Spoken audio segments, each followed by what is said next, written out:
아름답고 우리 마음을 따뜻하게 열어주는 귀한 찬양이었습니다.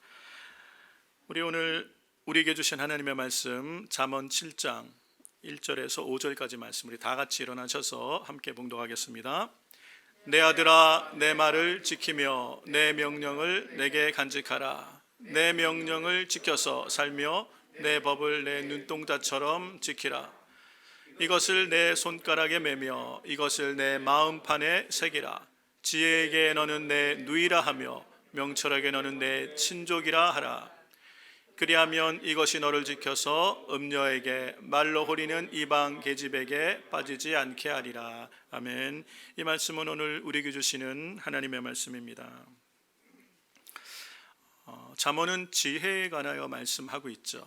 그 잠언이 말하는 지혜는 하나님의 말씀인데, 이 잠언의 지혜가 우리에게 하나님께 복을 받으며 사는 길이 무엇이고, 또 하나님의 미워하시고 하나님의 심판 안에 거할 수밖에 없는 삶이 무엇인지를 분별하게 하는 지혜를 주시는 것이에요. 그래서 자면은 이 지혜에 관한 많은 부분을 말씀하시는데, 특별히 이 망하는 길에 대해서 그 여러 가지 주의할 것들을 말씀하시면서 세 가지를 중요한 걸 말씀하세요. 그것이 지난주에 말씀드렸던 게으름, 특별히 이 영적인 게으름, 이 세상의 마음을 다 빼앗긴 깊은 잠에 빠져 있는 영적 게으름을 주의하라고 말씀하시고, 두 번째가 이 음란, 음행에 대해서 주의하라고 많은 지면을 할애하고 있습니다. 각 장마다 절마다 이렇게 이런 음란에 관한 이야기도 말씀하시지만, 특별히 6장, 잠언 6장 20절에서부터 7장 전체가 이 음란과 관련된 경고를 하고 계신 말씀인 거예요. 그러니까 많은 부분은 할애해서 이 이야기를 하고 있는 이유가 있는 것이요. 그리고 또 잠언이 강조하고 있는 것이 이 거짓, 속임, 거짓, 온갖 종류의 거짓에 대해서, 거짓말에 대해서 잠언은 우리에게 많은 지면을 할애하며 경고를 하고 있습니다. 이 잠언에서 우리 가운데 주의하라고 경고하고 있는 이 세 가지가요, 예수님이 마지막 시대에 예수님의 재림을 앞두고 이 세상의 죄악이 관영하게 되어서 그 죄악들 중에 특별히 우리 하나님이 심각하게 책망하시고 심판하시는 세 가지 죄와 같은 맥락이 있는 걸 보게 돼요. 그 세 가지가 우리가 알고 있듯이 이 게으름이고, 이 음행이고, 음란이고, 거짓인 걸 알 수 있습니다. 이 요한계시록은 이것들에 대해서 특별하게 이야기하고 심판하실 것을 말씀하고 있다는 것이에요. 그러면 우리가 이 말씀들을 통해서 이 마지막 때를 살아가는 우리에게 이 지혜를 얻어서 참으로 하나님의 기준을 가지고 이 세상을 분별할 수 있으면 우리가 끝까지 주 안에서 승리할 수 있는 삶을 살게 되는 줄로 믿습니다. 오늘 여러분과 함께 이 잠언에서 많은 부분을 이야기하고 있는 이 음란에 대해서 이야기를 하고자 하는데요, 제가 1992년부터 아마 교회 중고등부 전도사로 교회에서 설교하고 이제 사역을 시작했으니까 거의 한 30년 가까이 돼가는 것 같아요. 한 것도 없이 세월만 보는 것 같아서 늘 하나님께 부끄러운데, 30년 가까이 이렇게 많은 설교를 했을 거예요. 중고등부, 또 한 10여 년은 청년들을 대상으로, 그리고 장년들을 설교를 많이 했지만 이런 제목으로 설교해 본 적은 처음이에요. 이렇게 처음부터 끝까지 이 음란이라는 주제를 가지고 설교해 본 적이 없었던 것 같아요. 뭐 설교 중에 중간중간 얘기한 적은 있어도 이렇게 아예 주제 자체를 이런 주제로 해본 적은 없었어요. 그만큼 이러한 주제로 설교를 한다는 것이 목회자에게나 듣는 성도에게나 사실은 쉽지 않은 일이라는 것이에요. 제가 오늘 이 말씀을 여러분께 드리는 것은 이것으로 무엇을 우리를 책망하고 이런 문제가 아니라, 우리가 정말 어떠한 시대를 살아가고 있는지를 분별하실 수 있도록 여러분의 말씀드리는 거예요. 분별하고 정말 이 시대를 우리가 믿음으로, 하나님이 기뻐하시는 믿음의 삶을 살자는 그런 마음으로 이 말씀을 여러분에게 나누고자 합니다. 우리가 살아가는 이 세상은요, 그리고 우리가 속해 있는 이 사회, 그리고 우리 이 문화는 음란에 대해서 그렇게 심각하게 생각하지 않습니다. 그렇죠. 이 성에 대해서, 음란에 대해서 심각하게 이야기하지 않아요. 오히려 이것을 심각하게 생각하고 이것을 이야기하는 것을 차별이다라고 얘기해서 불편하게 생각하는 경향이 있고, 그리고 오히려 이 성을 이용해서 상품화하는, 이것이 아주 그냥 보편화되어 있는 것이 우리가 지금 살아가고 있는 이 사회고 세상의 모습입니다. 그렇게 우리는 이 세상 가운데 살아가다 보니까 하나님을 믿는 성도들, 그리스도인들도 이 성적인 성을 잘못 사용하는 것, 곧 이 음란에 대해서 심각하게 생각하지 않고 뭐 세상이 다 그런 거 아니냐, 다 그렇게 사는 건데 왜 굳이 고리타분하게 고리고쪽 옛날 얘기를 꺼내면서 이렇게 그런 불편한 이야기들을 하느냐라고 생각하는 분이 계실 수도 있어요. 근데 그러한 생각은 우리의 개인의 생각이고 이 세상의 풍조라는 것이요, 하나님의 생각은 다르다는 걸 여러분 오늘 꼭 기억하셔야 돼요. 성에 대해서, 성을 잘못 사용하는 것, 특별히 우리 젊은 친구들도 여기 여럿 있지만 성을 잘못 사용하고 음란한 것에 노출되어지는 삶이라는 것이 우리가 생각하는 것보다 훨씬 하나님은 심각하게 생각하시고 단호하게 다루신다는 것을 꼭 기억하셔야 돼요. 왜 하나님께서는 이 음란이란 문제, 성을 잘못 사용하는 것에 대해서 심각하게 말씀하시고 단호하게 심판을 하시는가? 우리가 그것을 좀 이해할 필요가 있어요. 하나님은 반드시 어느 개인이든 아니면 가정이든 사회든 국가든 문명이든 간에 이 성적으로 타락하게 되면 반드시 심판하십니다. 그리고 이 심판은 멸망이란 모습으로 나타나게 되는 것을 볼 수 있어요. 우리가 성경에 많은 이런 기록들을 볼 수 있는데요, 노아의 홍수 사건이 있었죠. 창세기 6장에 나타난 노아의 홍수에 하나님이 처음 만드신 세상을 물로 심판하셨어요. 사람들은 세상을 하나님이 물로 심판하셨다는 결과를 주목하지 왜 그런 심판을 하게 되셨는지에 대한 원인에 대해서는 잘 생각하지 않아요. 창세기 6장에 세상의 죄악이 관영했다는 것만 주목하지 그 앞에 있는 구절, 이것이 성적인 문제와 관계 있다는 것을 주목하지 않습니다. 하나님은 이스라엘 백성에게 약속의 땅 가나안 땅을 주셔서 그 땅으로 이스라엘 백성이 들어가게 하셨는데, 그 땅에 들어가서 이스라엘 백성들로 하여금 가나안 원주민들, 가나안 거민들을 다 죽이라는 명령을 하세요. 어린아이부터 해서 어른까지, 심지어 가축까지 다 죽이라고 말씀하세요. 이런 말씀들을 보면 사람들은 하나님은 왜 이렇게 하시지? 하나님이 왜 이렇게 잔인하게 다 죽이라고 하시지? 거기에만 주목하지 왜 죽이라고 하셨는지는 주목하지 않아요. 그런데 성경을 자세히 읽어보면요, 가나안 땅의 거민들의 삶의 풍습을 자세히 알려주고 계세요. 그들의 성적인 이 풍습과 타락이 얼만큼 타락했는지 지금 오늘 이 시대 우리가 봐도 정말 깜짝 놀랄 정도로 심각하게 성적으로 타락해 있어요. 아이부터 어른까지 온 사회가, 온 그 족속이 다 그렇게 타락해 있는 모습, 말하기도 참 부끄러운 그렇게 타락한 세상에 대한 그 문명에 대한 심판을 하나님은 이스라엘 백성을 그 땅, 약속의 땅에 들여보내시면서 하나님이 심판을 그렇게 하신 걸 볼 수 있어요. 뿐만 아니라 우리는 이 소돔과 고모라에 관한 이야기를 잘 알고 있죠. 하나님께서 한 성을 하늘에서 불과 유황을 내리셔서 완전히 불태워 버리셨어요. 완전히 그 땅을 심판하시는데, 이 소돔과 고모라가 왜 심판당하고 이 불로 잿더미가 되었는지에 대해서 그 원인을 성경은 자세히 기록하고 있는데, 말할 수 없는 성적 타락으로 말미암아 하나님이 심판하신 걸 얘기하고 있는 거예요. 그러니까 하나님께서는 이 한 시대나 사회나 국가나 문명 뿐만 아니라 우리는 이 고대사에 아주 번창했던 제국을 이뤘던 문명들의 역사를 알고 있어요. 근데 그러한 이 강대한 문명들이 하루아침에 무너지고 멸망하게 되는 배후에는 여러 가지 원인이 있을 수 있습니다. 그러나 그 모든 거에 공통적으로 나타나는 특징이 성적으로 말할 수 없이 타락했다는 거예요. 지도자들부터 해서 백성, 어린아이까지 심각하게 타락한 그 문명에 대해서는 반드시 하나님이 심판하시죠. 우리가 잘 알고 있는 로마 문명이 하루아침에 망해버린 이유들에 대해서도 우리가 그렇게 잘 알고 있습니다. 이렇게 하나님은 이 성적으로 심각하게 타락한 것에 대해서는 반드시 심각하게 다루시고 심판을 하시는데, 그 이유가 창조 질서를 파괴하는 것이 이 성적인 타락에 있기 때문에 그래요. 모든 성적인 남용은요, 반드시 이 성적인 죄는 제한이 없습니다. 이 정도까지만이 아니라 제한 없이 계속해서 다음 단계로 진행되는 거예요. 그래서 성적인 타락은 반드시 동성애를, 어느 시대나 이 동성애가 성경에 보면 나와요.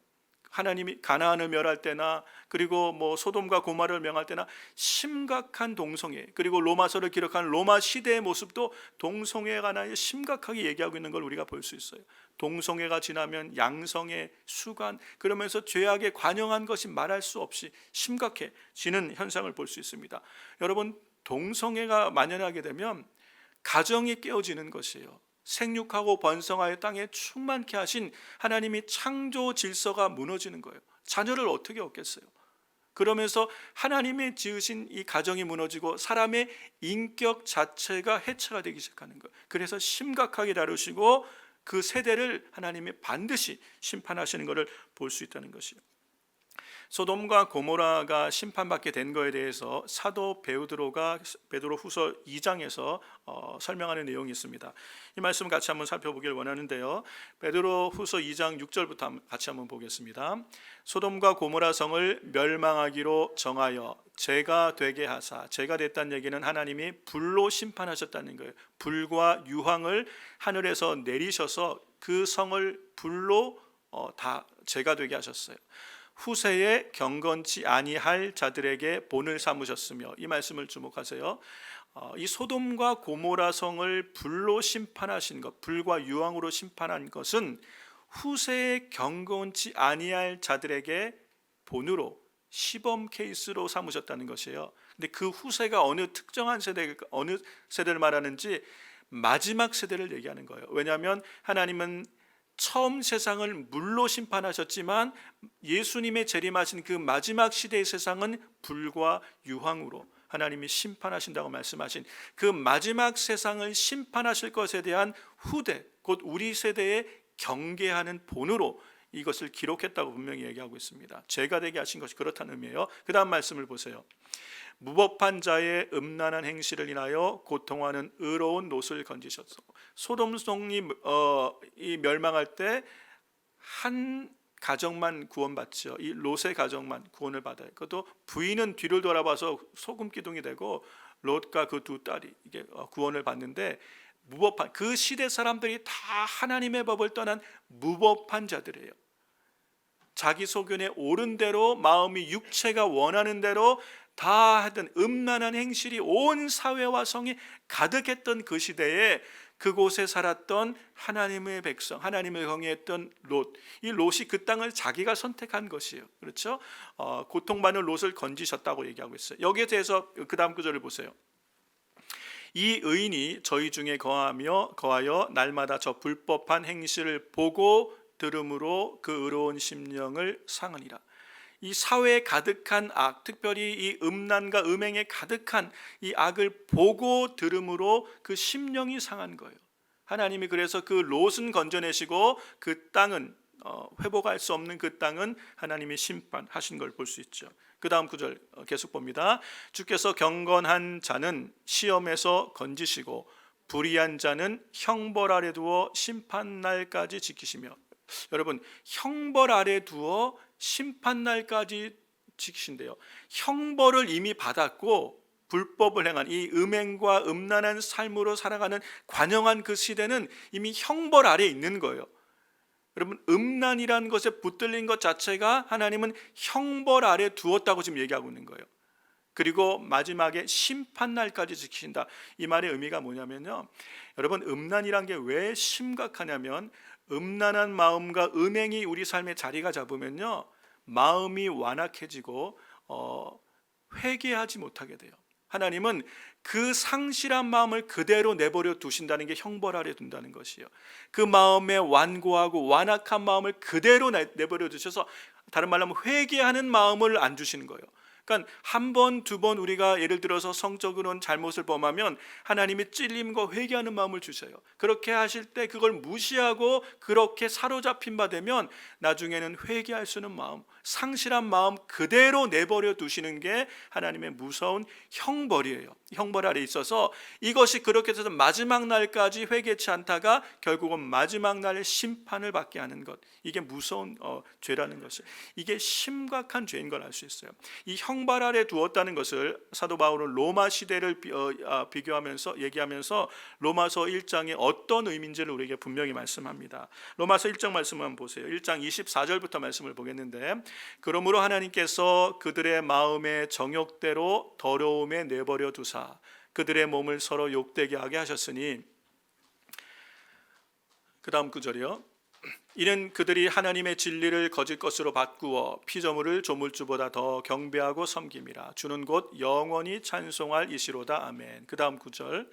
이 때문에 하나님께서 그들을 부끄러운 욕심에 내버려 두셨으니 곧 그들의 여자들도 순리대로 쓸 것을 바꾸어 영리로 쓰며, 그와 같이 남자들도 순리대로 여자 쓰기를 버리고 서로 향하여 음욕이 부릴 듯하며 남자가 남자와 더불어 부끄러운 일을 행하여 그들의 그릇됨에 상당한 보응을 그들 자신이 받았느니라. 또한 그들이 마음에 하나님 두기를 싫어하며 하나님께서 그들을 그 상실한 마음대로 내버려 두사 합당치 못한 일을 하게 하셨으니, 여러분 이게 지금 무슨 얘기를 하고 있는지 아시겠죠? 동성애 얘기를 하고 있는 것이에요. 이미 로마 시대에도 이 동성애가 만연했던 걸 알 수 있어요. 그래서 하나님은 그 세대를 심판하신 것이에요. 여러분, 하나님은 결국 이 음란과 성적인 죄가 깊어져서 결국은 동성애로 나가고 그리고 양성애로 가며 그렇게 죄악이 관영한 그 마음 그대로 내버려 두신다는 거예요. 돌이키며 회개하지 못하도록 상실한 마음 그대로 내버려 두셔서 그 일을 계속 하도록, 이게 뭐예요? 형벌 아래 두신다는 거예요. 이게 하나님의 진노 아래 있는 거예요. 형벌 아래 두시는 거예요. 그래서 마지막 때 심판하는 날 완전한 하나님의 심판 가운데 거하게 하시는 것, 그 하나님의 마지막 때 하시는 심판이 요한계시록 21장 8절에 나와 있어요. 이게 도대체 이 심판을 어떤 심판을 의미하시는 것이냐? 요한계시록 21장 8절 보세요.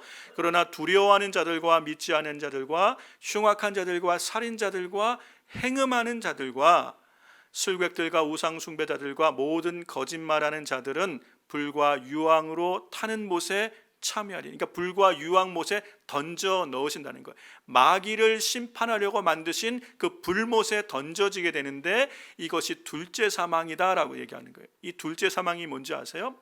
첫째 사망은 한 번 죽는 것은 사람에게 정한 것이요 그 후에는 심판이 있다라는 히브리서 말씀처럼 우리의 수명이 다하여 목숨이 끊어지는 게 첫 번째 죽음이에요. 근데 이 죽음이 끝이 아니라 그 후에는 심판이 있다고 말하는 그 심판이, 믿음으로 하나님을 의지하며 살았던 하나님의 백성 의인들은 영생에, 그리고 불법과 불의를 행하며 악을 행하며 음란과 거짓 가운데 살아갔던 죄인들은 둘째 사망 곧 영원한 심판, 지옥의 심판으로 던져지게 되는 걸 얘기하는 거예요.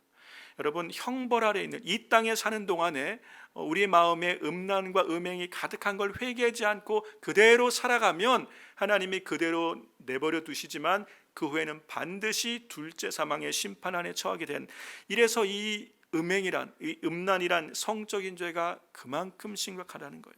우리 젊은이들은 이런 얘기를 잘 모르고 그냥 우리가 살아가는 주변에 보는 것들이 다 요즘은 다 그러고 살아요 라고 생각할 수 있지만, 세상이 무엇이라고 얘기하든 세상의 풍조가 어떻든 하나님의 백성들은 하나님의 기준을 가지고 있어야 돼요. 하나님은 이 죄를 얼만큼 심각하게 다루시는지를 알 때 우리가 깨어 있을 수 있다는 것이죠. 깨어 있을 수. 하나님께서 이거를 심각하게 다루시는 이유가 바로 이거로 말미암아 창조 질서가 깨어지기 때문에 하나님은 이 음란을 심각하게 다루시고요. 이 죄가 왜 문제가 되냐면, 두 번째가 이 음란은 몸 안에 짓는 죄라고 성경은 얘기하고 있어요. 다른 모든 죄는 몸 밖에서 일어나는 죄인데 이 음행은 몸 안에서 짓는 죄이기 때문에 심각하다고 주님은 말씀하십니다. 고린도전서 6장 말씀을 같이 한번 보세요. 고린도전서 6장 18절에서 19절 말씀입니다. 여러분, 이게 좀 마음에 여러분 좀 불편한 부분이 있을지라도 아셔야 되는 부분들이기 때문에 여러분 잘 주의 깊게 들으시고 분별하시고 깨달으시고 그렇게 이길 수 있는 삶의 방법을 오늘 같이 좀 이렇게 나눴으면 좋겠습니다. 고린도전서 6장 18절 19절을 현대인의 성경을 읽어보겠습니다. 여러분은 음란을 피하십시오. 사람이 짓는 모든 죄는 몸 밖에서 일어나지만 음행하는 사람은 자기 몸에게 죄를 짓는 것입니다. 여러분의 몸은 여러분 자신의 것이 아니라 하나님에게서 받은 것으로 여러분 안에 계시는 성령님의 성전이라는 것을 모르십니까? 여러분, 우리 예수님을 믿는 그리스도인들, 여러분 성도님들에게 있어서 우리의 몸은 내 것이라고 우리가 생각하기 쉽죠. 내 거니까 내 마음대로, 내 생각도 내 마음대로, 육신도 내 마음대로 생각할 수 있지만 우리는 이 생각을 바꿔야 돼요. 우리 몸은 내 것이 아니에요. 우리 몸은 예수님께서 피값으로 사셔서 하나님의 성령이 함께하고 계시는 하나님의 전이란 이 분명한 사실을 잊어버려서는 안 돼요. 내 몸에 좋지 않은 것을 막 먹고 마시고 내 몸을 내 마음대로 그냥 무절제하게 사는 것은 결코 하나님이 기뻐하시지 않는 것이라는 것을 기억할 수 있어야 돼요. 이 기준이 있어야 돼요. 이게 없기 때문에 그냥 세상 삶의 방식 그대로 살아도 괜찮은 줄 알고 그렇게 살아가는 거예요. 분명한 하나님의 기준을 가지셔야 돼요. 하나님은 몸 안에 짓는 죄를 하나님께 범하는 죄처럼 얘기를 하십니다. 그래서 결국은 하나님의 전을 더럽혀서 하나님의 영이 떠나시게 되는 일들, 구약에 보면 이런 일이 많아요. 하나님이 그 음행하는 자들, 이 음란한 세대에 하나님의 신이 떠나는 거예요. 다윗이 시편 51편에 보면 밧세바를 범하는 사건이 있죠. 그 후에 지은 시편이 51편이에요. 그 시편의 제목 위에 다윗이 밧세바 동침한 후에 지은 시라고 표제가 붙어 있어요. 거기에 11절에 다윗이 뭐라고 얘기하면 주여 정직한 영을 내게 주시고 주의 성령을 내게서 거두지 마옵소서. 하나님의 신이 이 음행 가운데, 음란 가운데 마음에 더러워진 우리 가운데 거하시질 못하는 거예요. 그러면서 구약시대는 하나님의 신이 떠나기도 했던 걸 알 수 있어요. 그리고 오늘 우리 같은 경우는 하나님이 더 이상 상관하지 않는 삶이 될 수도 있어요. 한 번, 두 번 이 음란의 죄에 우리가 노출되며 회개하고 돌이키면, 다윗이 철저하게 회개했죠. 눈물이 침상을 띄울 정도로 하나님 앞에 철저하게 회개했던 다윗을 하나님은 용서하시고 회복하셨어요. 그리고 세워주셨어요. 회개하며 하나님께 나아가면 사는데 회개하지 않으면 하나님은 그 상실한 마음대로 두시고 하나님의 신이 그를 떠나는 거예요. 하나님이 상관하지 않는 인생이 되어버리는 거예요. 하나님의 그 보호의 울타리가 우리 안에서 걷어진다고 생각하면 여러분, 이게 얼마나 끔찍한 건지 몰라요. 이 악하고 패역한 세대에서 하나님이 우리를 보호해 주시니까 우리가 이 안에서 살아가는 건데, 이 울타리를 걷어버리세요. 그러면 세상의 온갖 악한 것들이 우리 안에 너무도 쉽게 들어온다고 생각해 보면 정말 끔찍한 일이에요. 여러분, 노아 시대에 하나님께서 홍수로 그 시대를 심판하신 내용을 아시죠? 하나님의 신이, 하나님이 세상에 사람 지은 것을 한탄하셨다고 얘기했어요. 이 말씀을 좀 한번 살펴봐야 되는데요. 창세기 6장 1절에서 3절을 보면 왜 노아 시대에 물로 하나님이 이 세상을 심판하셔야 됐는지 원인이 나와 있어요. 사람들은 이걸 잘 주목하잖아요. 같이 읽어보겠습니다. 사람이 땅 위에 번성하기 시작할 때에 그들에게서 딸들이 나니 하나님의 아들들이 사람의 딸들의 아름다움을 보고 자기들의 좋아하는 모든 자로 아내를 삼는지라.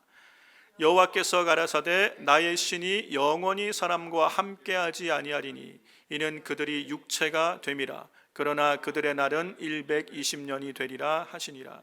여러분, 이 말씀을 어떤 분들은 하나님의 아들은 누구고 사람의 딸들은 누구냐? 하나님의 아들은 천사가 사람과 관계에서 그 시대의 어떤 유명한 영웅들을 탄생했다, 이런 신화적인 관점으로 이 말씀을 보는 분들도 계세요. 성경은 그런 얘기를 하는 것이 아니라 여기서 하나님의 아들이라고 말하는 것은 하나님을 예배하던 예배자들을 말하는 거예요. 하나님을 섬기던 믿음의 백성들이 세상과 구별되지 아니하고 세상의 여인들의 아름다움을 취하여 그들과 함께, 그러니까 그들의 하나님을 향한 기준이 무너지고 세상과 연합되어져서 성적으로 무너져 버리게 된 것에 대해서 지금 말씀하는 거예요. 무너져 버린 것에 대해서. 여러분, 세상이 죄악이 관영해서 하나님이 세상을 심판하신 것으로 우리는 생각하지만 사실은 더 큰 문제는 세상의 보루가 되는 하나님의 사람들, 하나님을 예배하는 자들이 무너지고 예배가 무너지고 영적으로 타락하면 하나님은 더 이상 보존하지 않으시고 세상을 심판하시는 거예요. 여러분, 교회가 성도들이여 세상의 보루가 돼야 돼요. 세상이 죄악이 관영한 것은 어느 시대나 늘 세상엔 죄악이 많았어요. 그런데 거룩하게 구별되어지며 세상에 하나님을 보여주어야 되는 믿음의 사람들, 교회마저 타락하게 되면 더 이상 희망 없다라고 하나님은 생각하시고 그 세대를 심판하시는 거예요. 여러분, 오늘 이 마지막 시대에 예수 그리스도의 재림과 심판이 오는 이 시대에는 교회도 많이 타락하게, 왜요?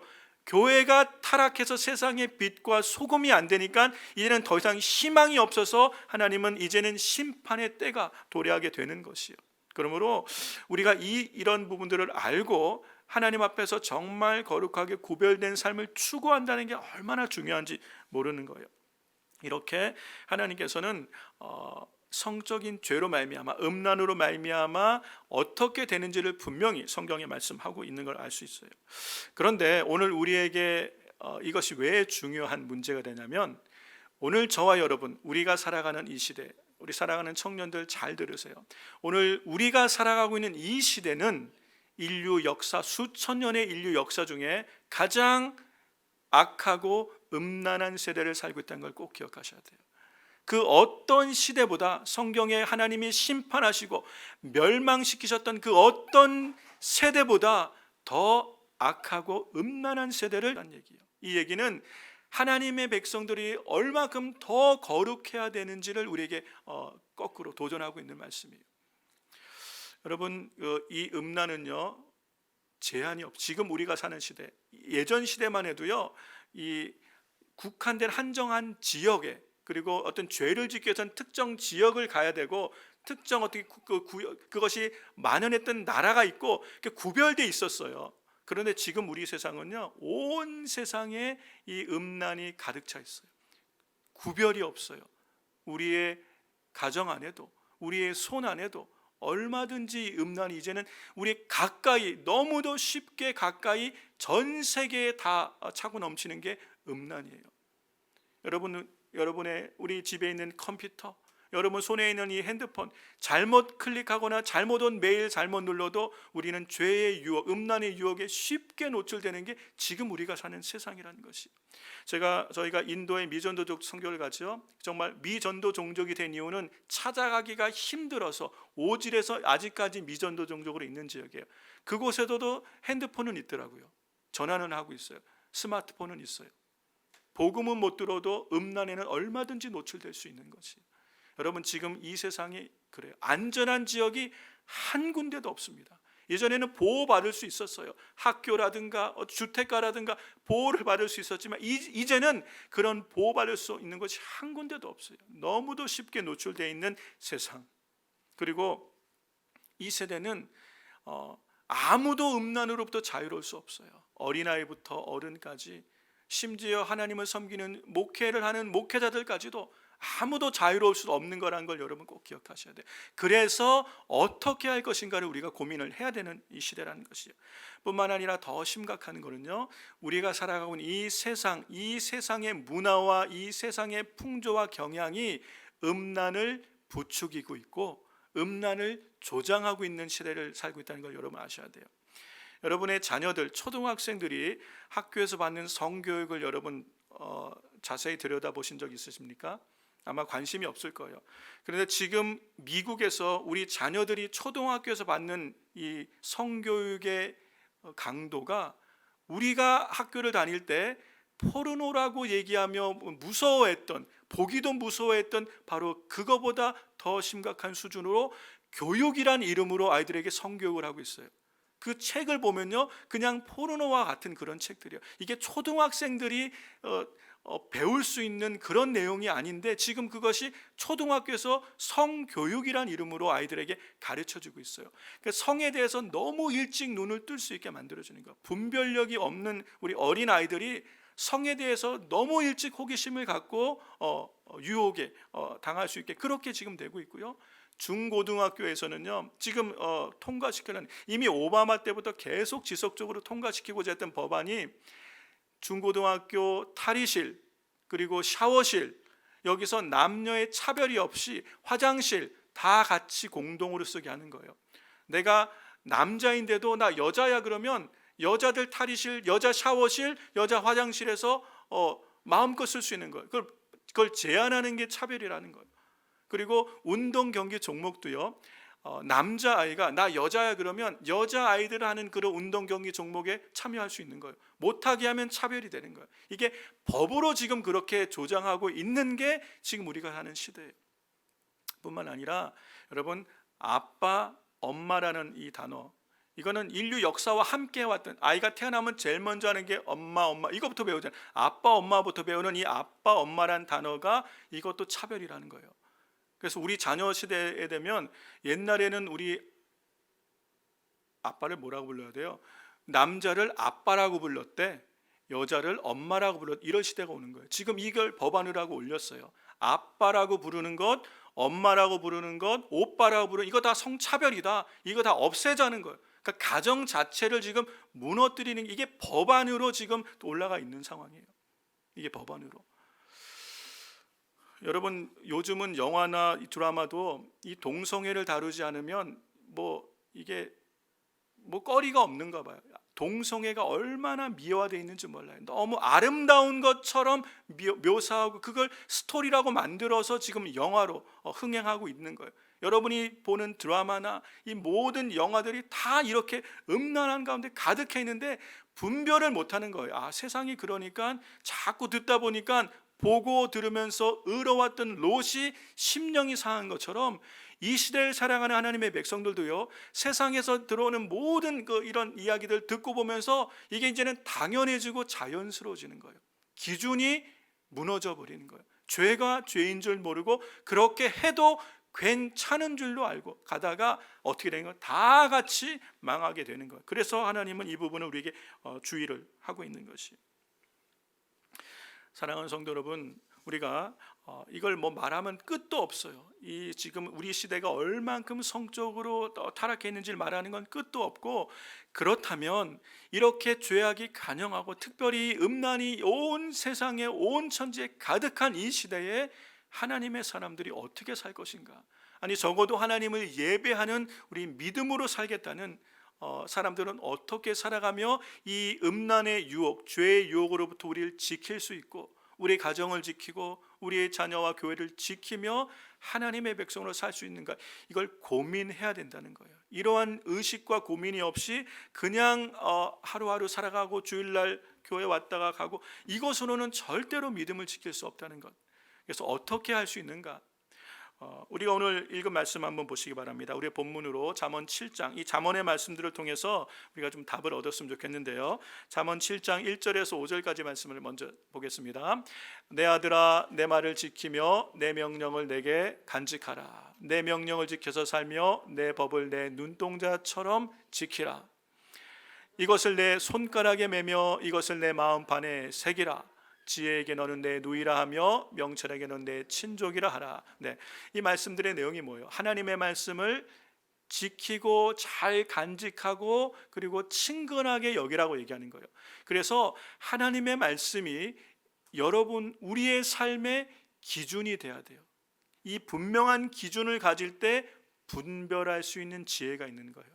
여러분, 세상의 기준으로 아무리 세상을 봐도 분별이 안 돼요. 분별이 안 돼요. 우리 자녀 세대들은 학교에서 배우는 것이 동성애는 자연스러운 것이고 괜찮은 것이고, 왜 동성애가 죄냐고 이렇게 그렇게 배우고 자란 아이들에게 이 하나님의 말씀의 기준이 없으면 그게 당연한 거로 여겨지는 것이에요. 괜찮은 거, 더 나가면 아름다운 것이라고까지도 생각할 수 있게 되는 거예요. 기준이 무너졌다는 거예요. 그러므로 지혜를 얻는 것, 지혜를 갖는다는 게 뭐냐면 바르게 분별할 수 있는 명철함이 있어야 되는데, 그 기준이 하나님의 말씀을 가져야 되는 거예요. 하나님의 말씀을 간직하고 지키고 이 말씀으로 옳고 그름을 분별할 수 있는 영적인 지혜가 있을 때 우리는 이 세대를 믿음으로 살아갈 수 있는 시작이 될 수 있는 것이에요.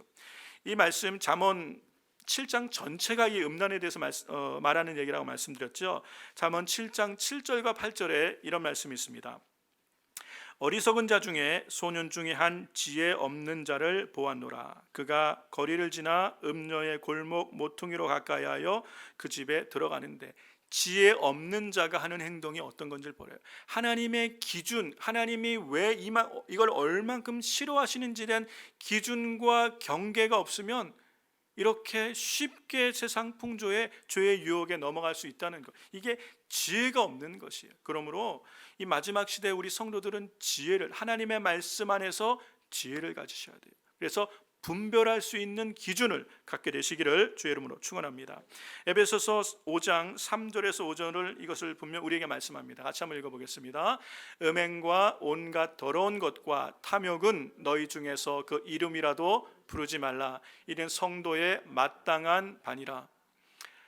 너희도 이것을 정령이 알거니와 음행하는 자나 더러운 자나 탐하는 자 곧 우상 숭배자는 다 그리스도와 하나님 나라에서 기업을 얻지 못하니라. 여러분, 우리가 이 죄를 심각하게 볼 수 있어야 돼요. 두 번째, 우리가 이 분명한 기준을 가져야 되고, 두 번째, 우리가 이 시대를 살아가기 위해서는 우리 성도들이 이 하나님의 말씀이 우리 안에 풍성히 거해야 돼요. 이게 참 중요해요. 풍성히 거하는 거. 우리가 읽은 이 본문의 말씀에 이 마음, 이 눈동자 같이 여기고, 그리고 내 마음에 지키고, 내 마음판에 새기고, 손가락에 매며, 그리고 이 하나님의 말씀을 향하여 내 누이라, 그리고 명철을 향하여 내 친족이라, 가까이 여기라고, 친근하고 가까이 여기라고 말씀하고 있죠. 그러니까 하나님의 말씀을 주야로 가까이 하고 묵상해야 된다는 것이요. 이 말씀이 우리 안에 풍성히 거하도록 하나님의 말씀에 자꾸 우리가 비추어져야 된다는 것이, 그것이 세상에서 세상의 음란을 이길 수 있는 중요한 요소가 된다는 걸 얘기하고 있어요. 잠언 6장 23절 말씀을 한번 보시기 바랍니다. 잠언 6장 같이 읽어보겠습니다. 대저 명령은 등불이요 법은 빛이요 훈계의 책망은 곧 생명의 길이라. 이게 다 하나님의 말씀을 이야기하는 거. 명령이라는 게 하나님의 말씀이고, 법이라는 것도 하나님의 말씀이고, 훈계의 책망, 하나님의 말씀의 교훈을 얘기하는 건데, 이게 등불인 거예요. 이게 빛이에요. 하나님의 말씀이 빛이에요. 여러분, 우리 마음이 죄로 말미암아 마음이 어두워지면, 여러분 그 잠언 7장 그 후반에 계속 보다 보면 사람이 그 죄악으로 갈 때 어두움 때, 밤이 깊은 때, 황혼 때에 죄를 범하는 길을 가게 되는 거예요. 우리 마음이 어두워지면 우리는 죄의 유혹이 쉽게 우리 가운데 들어올 수 있다는 거예요. 그래서 마음이 밝혀져야 돼요. 이 마음을, 우리 심령을 밝게 해주는 게 하나님의 말씀이에요. 하나님의 말씀이 등불이에요. 우리 영혼의 등불이에요. 하나님의 말씀이 빛이에요. 이 말씀이 비추어져야 우리 안에 죄가 드러나게 되고 하나님 앞에서 통회할 수 있는 거예요. 그런데 마음이 어두워지고 상실한 마음이 되면요, 죄를 죄로 여기지 못하고 괜찮은 줄 알고 끌어안고 살다가 같이 망하는 거예요. 우리 안에 마음을 비출 수 있어야 돼요. 여러분, 이 요즘 잠언 한 장 읽는 말씀이 성도들에게 참 유익을 줘요. 잠언 한 장 읽는 거기 때문에 큰 예를 들어서 부담이 없이 한 장을 읽죠. 그래서 많은 분들이 지금 잠언을 같이 읽고 큰 유익을 읽고 있어요. 이게 유익이 뭐냐면, 잠언을 한 장 읽으면서 하나님의 말씀의 빛 가운데 우리가 비추어지는 거예요. 그러면서 한 장이 두 장이 되고, 두 장이 세 장 되고, 어떤 분들은 이제 여러 장 성경을 통독할 수 있는, 그래서 하나님의 말씀의 빛 가운데 비춰지는 기회를 얻게 돼요. 그렇지 않다면 여러분, 주일날 교회 올 때 성경책 딱 들고 왔다가 차에 딱 얹어놓고, 그 다음 주일에 또 차에서 딱 털고, 한번 털고 또 딱 들고 오고, 하나님의 말씀과 상관없이 살면 하나님에게서 멀어지는 거예요. 여러분, 하나님의 말씀이 하나님이세요. 우리의 삶의 주야로 하나님의 말씀을 읽고 묵상하고 순종하는 것이 우리가 세상을 이기는 비결인 줄로 믿습니다. 그래서 하나님의 말씀을 가까이 하라. 이게 지금 전부 다 법이요, 그리고 등불이요, 빛이요, 훈계라라고 말하는 것. 다윗은 뭐라고 얘기했습니까? 주의 말씀이 내 발의 등이요 내 길의 빛입니다. 우리 마음의 등불이 어두워지면 우리가 어떻게 행할지를 몰라요. 그러나 마음의 빛을 밝혀주신 하나님의 말씀이 우리 가운데 기준이 되고 마음을 밝히시면 우리가 마땅히 행할 길을 알게 되는 것이에요. 잠언 6장 24절 말씀 보세요. 이 말씀이 하나님의 말씀이 우리를 유혹에서 건져준다고 얘기하는 것이 이것이 하나님의 말씀입니다. 이것이 너를 지켜서 여러분 하나님의 말씀이 우리를 지키시는 거예요. 여러분 꼭 기억하셔야 돼요. 하나님의 말씀이 너를 지켜서 악한 계집에게 이방 계집의 혀로 호리는 말에 빠지지 않게 이게 여자를 지금 얘기하는 것이 아니라 이게 음란을 얘기하는 거예요. 그런 시대 뭐 성경은 음녀라고 말해서 여자만을 얘기하는 것이 아니에요. 죄악이 관역한 음란한 세대를 음녀라고 이 마지막 세대를 성경은 음녀라고 요한계시록은 얘기하고 있어요. 그래서 여기로부터 지키는 것이 하나님의 말씀인 것이요. 시편 119편에 너무 중요한 말씀이 있습니다. 시편 119편 9편의 말씀을 현대인의 성경으로 보세요. 청년이 어떻게 깨끗한 마음으로 살 수 있겠습니까? 여러분 이 질문을 할 수 있어야 돼요. 이게 우리 모든 그리스도인들이 갖고 있는 고민이 돼야 돼요. 청년에게만 해당되는 말이 아니에요. 우리 이 청년이란 단어 안에 내 이름을 넣고 생각하셔야 돼요. 나는 어떻게 이 세대에서 깨끗한 마음으로 살 수 있겠습니까? 그 답이 뭐예요? 다만 주의 말씀을 따라 사는 길밖에 없습니다. 여러분 이게 답이에요. 우리가 이 악하고 음란한 세대에서 하나님의 자녀로 깨끗한 마음을 가지고 청결한 양심을 가지고 하나님을 잘 섬기는 믿음의 삶을 살 수 있는 길은 하나님의 말씀을 따라 사는 길밖에 없다는 것을 꼭 믿으시기 바랍니다. 이 하나님의 말씀이 우리를 비추어 주시고요, 이 말씀이 우리를 지켜 주시는 거예요. 하나님은 말씀 안에서 선한 능력으로 우리 영혼을 보존하셔서 우리를 거룩하게 하나님의 자녀로 구별하시고 그 길을 갈 수 있도록 우리에게 담대함과 믿음과 용기와 능력을 부으시는 거예요. 하나님의 말씀이 권세와 능력으로 역사하시는 거예요. 그런데 이 하나님의 말씀과 상관없이 하나님의 말씀과 전혀 관계없이 살면 하나님의 도우심을 받을 수 있는 길이 없는 것이에요. 내 마음의 소견대로 육체가 원하는 대로 살아갈 수밖에 없는 게 우리 삶의 결과인 걸 알 수 있어요. 그래서 마지막으로 우리는 이 듣고 보는 것, 우리 베드로 사도가 얘기한 것처럼 이 소돔과 고모라를 심판할 때 의로웠던 롯이 그 악한 행실을 듣고 보면서 심령이 상했다고 얘기하잖아요. 오늘 이 시대 마찬가지예요. 여러분 듣고 보는 것을 주의하셔야 돼요. 듣고 보는 것을.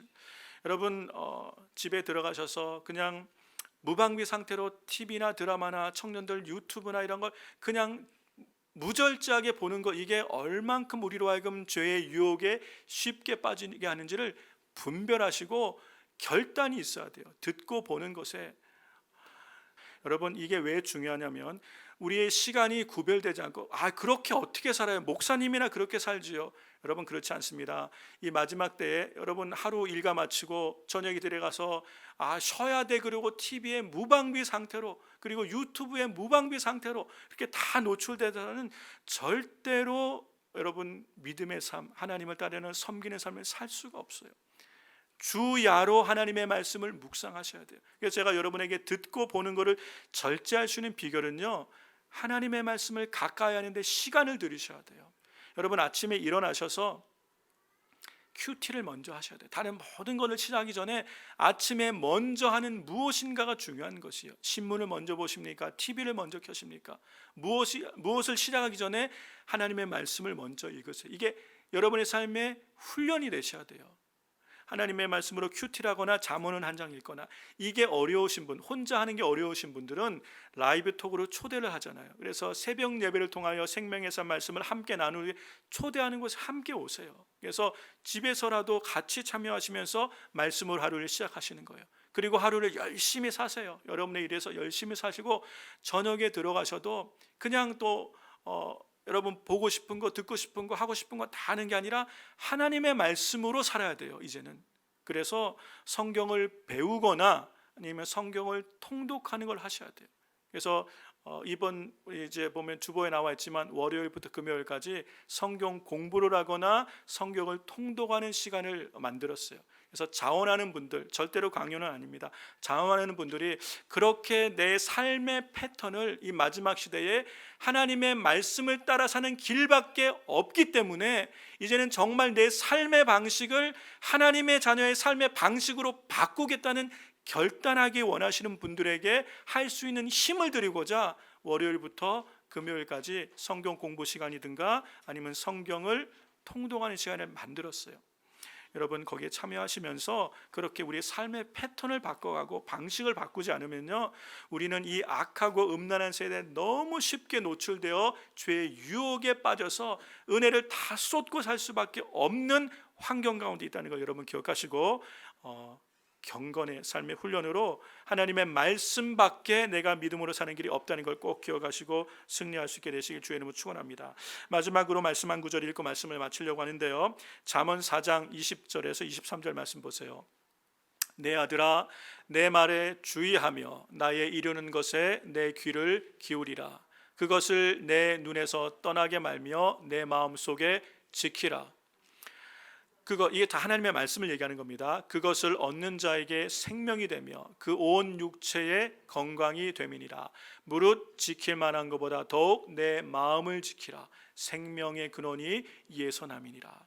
여러분, 우리가 정말 끝까지 살고 영생을 얻는 길이 마음을 지키는 거예요. 근데 이 마음을 어떻게 지킵니까? 세상은 온갖 것들로 우리의 마음을 빼앗아 가려고 해요. 이 마음을 지키는 것이 하나님의 말씀이 우리의 마음을 지킨다는 걸 꼭 기억하시고, 하나님의 말씀이 여러분의 삶에 풍성히 거하는 삶의 방식을 선택하게 되기를 주의 이름으로 축원합니다. 이게 영적으로 살아가는 삶의 방식이에요. 육신의 일을 생각하는 자는 육신을 쫓는 자는 육신의 일을 생각하고, 영을 쫓는 자는 영의 일을 생각하나니 육신의 생각은 사망이요 영의 생각은 생명과 평안이라. 육신에 있는 자들은 하나님을 기쁘시게 하지 못한다라고 말씀하셨어요. 너희가 육신대로 살면 반드시 죽을 것이로되 영으로서 몸의 행실을 죽이면 살리니 무릇 하나님의 영으로 인도함을 받는 자들이 곧 하나님의 아들이라. 여러분, 누가 하나님의 자녀입니까? 하나님의 말씀으로 인도함, 하나님의 영이요 생명이신 이 말씀으로 인도함을 받는 자들이 하나님의 자녀예요. 그러면 하나님의 자녀의 삶의 방식으로 바꾸셔야 돼요. 세상 삶의 방식으로 살면서 하나님의 자녀로 살겠다? 여러분, 불가능한 거예요. 우리 삶의 방식을 바꾸며 하나님의 말씀이 이제는 우리 삶의 선한 능력으로 함께 하셔서 우리의 삶을 회복하시고 살리셔서 생명의 길로 우리를 이끌어가는 그 놀라운 은혜가 여러분의 심령과 가정과 우리 교회에 있게 되기를 주의 이름으로 축원합니다. 우리 이 시간에 같이 한번 기도했으면 좋겠습니다.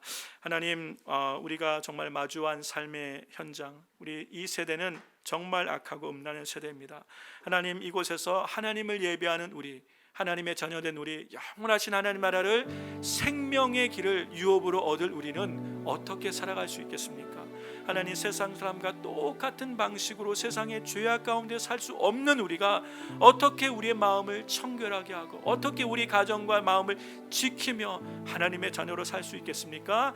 다만 하나님의 말씀을 따라 사는 것밖에는 없음을 믿습니다. 하나님의 말씀이 우리 마음의 등불이 되시고 하나님의 말씀이 우리를 비추시는 빛이 되어 주셔서 그 말씀의 교훈이 우리를 생명의 길로 인도하여 주셔서 하나님, 이제 우리가 끝까지 하나님의 선한 말씀의 능력 안에서 보호를 받으며 인도를 받으며 승리하는 삶을 살아가도록 주님 인도해 달라고. 우리의 자녀들 어떻게 이 세대에서 우리가 인도해 갈 수 있겠어요? 어떻게 우리 자녀들 우리가 보호할 수 있겠어요? 우리를 어떻게 지킬 수가 있겠어요? 하나님의 말씀만이 우리의 소망인 줄 믿습니다. 우리 여러분, 이 말씀 붙드시고 하나님의 말씀이 우리와 우리의 자녀와 우리 가정과 교회, 이 세대에 하나님의 말씀이 선한 능력으로 풍성하게 역사해 달라고 우리 같이 한번 주의 이름 부르고 통성을 기도하겠습니다. 주님.